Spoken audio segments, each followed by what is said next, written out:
Hi అండి, welcome to Missamma world. బోల్డ్ అన్ని మంచి మంచి షాపింగ్ ట్రావెల్ వ్లాగ్స్తో పాటు ఈ మధ్య రీసెంట్గా అయితే నేను చాలా కథలు పెడుతున్నానండి. ఎందుకంటే బయటికి వెళ్ళటం కుదరక ఇంట్లోనే నా కథలు అనేది వినిపిస్తున్నాను. ఎంతో ఆదరాభిమానాలు అందిస్తున్న ప్రతి ఒక్కరికి చాలా చాలా కృతజ్ఞతలండి. మన ఛానల్ని ఫస్ట్ టైం చూస్తున్నట్లయితే కనుక ప్లీజ్ సబ్స్క్రైబ్ చేసుకొని మీ సపోర్ట్ ఇవ్వండి.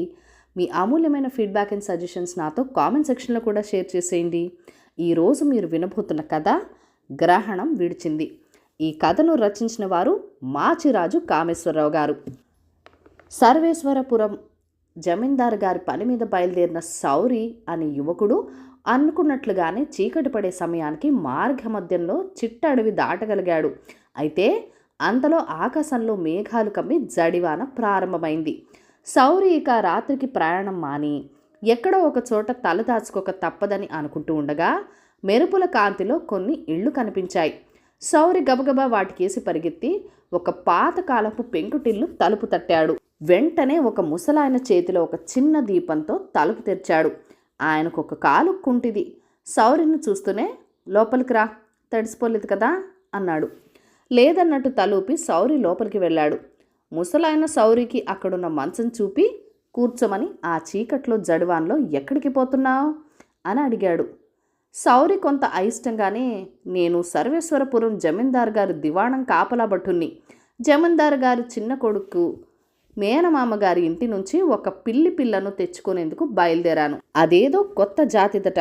ఆ పిల్లి పిల్లను తేనిదే తను అన్నం ముట్టనని చిన్నబాబు మారం చేస్తున్నాడు అన్నాడు. ఇది విని ముసలాయన పెద్దగా నవ్వి, నీకు పట్టుమని 25 ఉన్నట్టు కూడా లేదు.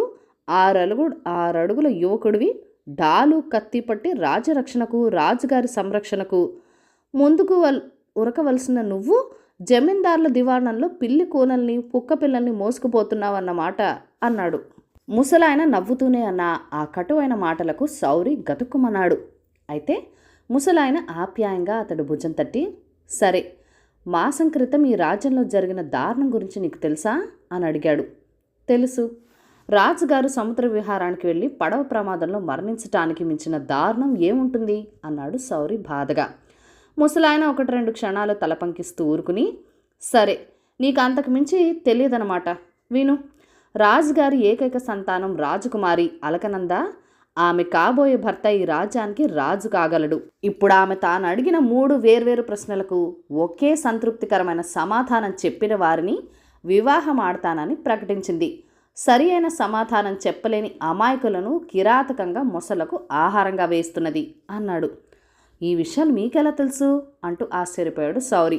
నేను రాజుగారి అంగరక్షకుడిగా 15 ఏళ్లు పనిచేశాను. ఒక రథం ప్రమాదంలో రాజుగారిని రక్షించబోయి కాలు విరగ్గొట్టుకున్నాను. సొంత ఊరి మీద మమకారంతో చివరి రోజులు ఇక్కడ గడుపుతున్నాను. అయినా రాజుగారి అంతఃపుర విషయాలు ఎప్పటికప్పుడు తెలియపరిచే మనుషులు నాకున్నారు. నువ్వు ఈ పిల్లి పిల్ల వ్యవహారం పక్కన పెట్టి రాజధానికి వెళ్ళు. సాహసించి రాకుమారి దుష్కార్యాలను అరికట్టు అన్నాడా ముసలాయన. సౌరి కొంచెం సేపు తల వంచుకొని ఊరుకుని, అయ్యా, తమరు ఆశీర్వదిస్తే అలాగే రాజధానికి వెళ్తాను అన్నాడు. ఆహా, మెచ్చాను అంటూ ముసలాయన సౌరి తల నిమిరాడు. మర్నాడు సౌరి ప్రయాణం రాజధాని దిశగా మారింది. అతడు సాయంత్రానికి అంతఃపుర భవనం చేరుకుని రాజకుమారి అడిగే ప్రశ్నలకు జవాబు చెప్పడానికి వచ్చానన్నాడు. సరి అయిన జవాబు చెప్పలేకపోతే జరిగేదేంటో తెలుసా అన్నది రాజకుమారి పరిచారిక. చావు మొసళ్ళకు ఆహారం అన్నాడు సౌరి నిర్భయంగా. అప్పుడు 2 పరిచారికలు సౌరి కళ్లకు గంతలు కట్టి నడిపించుకుపోయి ఒక గదిలో వదిలి, ఇక గంతలు విప్పేసుకో అన్నారు.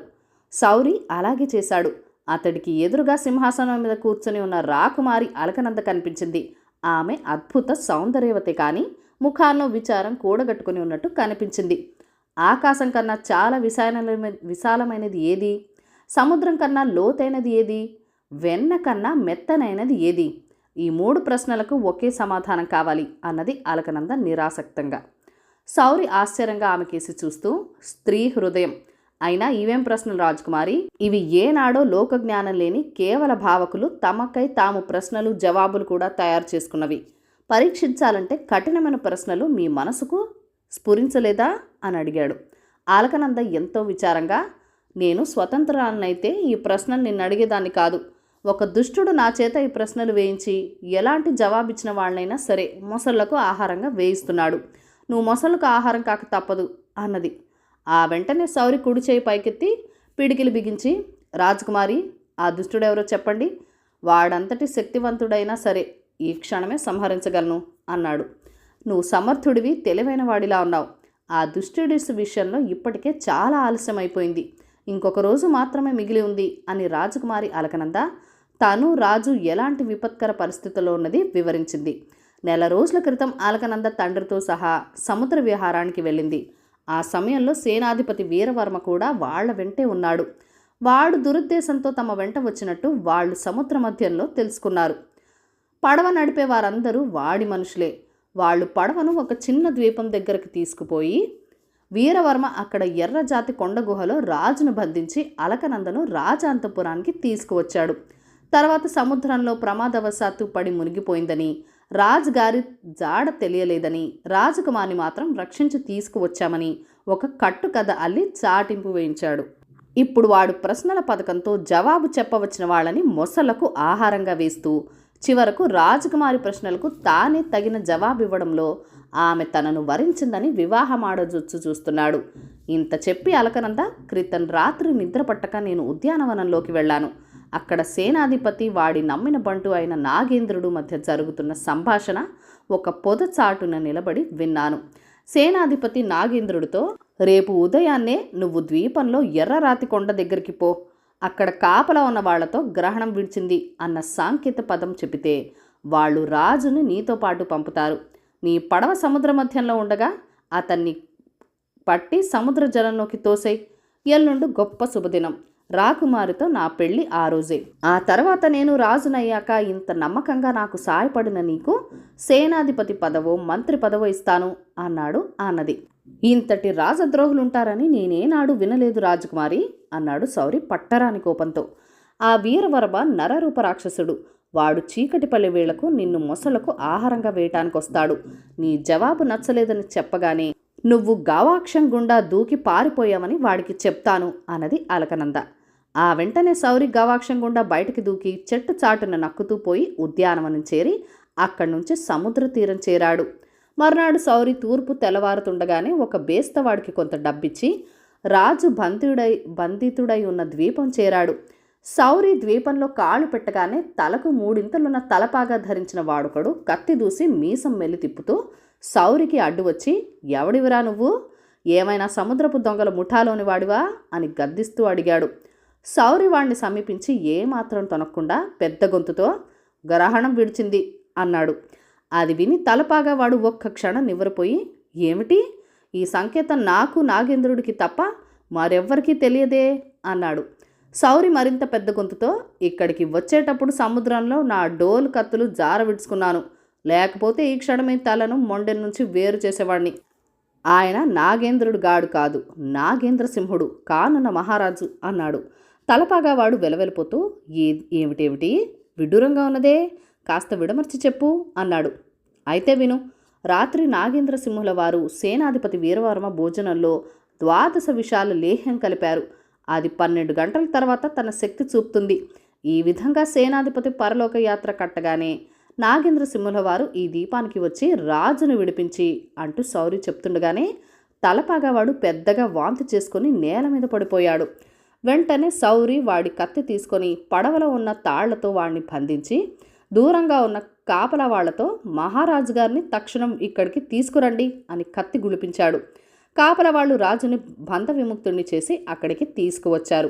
తిరుగు ప్రయాణంలో రాజు స్పృహ వచ్చినా ఇంకా విషప్రయోగ భయంతో గజగజ వణికిపోతున్న సేనాధిపతి వీరవర్మను సౌరికి చూపుతూ, ఈ రాజద్రోహి వీరవర్మని అని ఎలా గ్రహించావు అని అడిగాడు. అందుకు సౌరి, మహారాజా, నేను యువరాణి భవనం నుంచి తప్పించుకుపోయానని తెలియగానే నాకు కొన్ని రహస్యాలు తెలిసి ఉంటావన్న అనుమానంతో వీడు ద్వీపానికి వస్తాడని ఊహించాను. అంతేకాక నేను సాంకేతిక పదం చెప్పగానే ఈ సాంకేతం నాకు నాగేంద్రుడికి తప్ప మరెవరికీ తెలియదే అన్నాడు. దాంతో వీడే రాజద్రోహి అని గ్రహించి విషప్రయోగం కట్టుకథ చెప్పాను. వీడు విషప్రయోగం జరగకపోయినా జరిగిందన్న భయం కొద్దీ స్పృహ పోగొట్టుకున్నాడు అన్నాడు.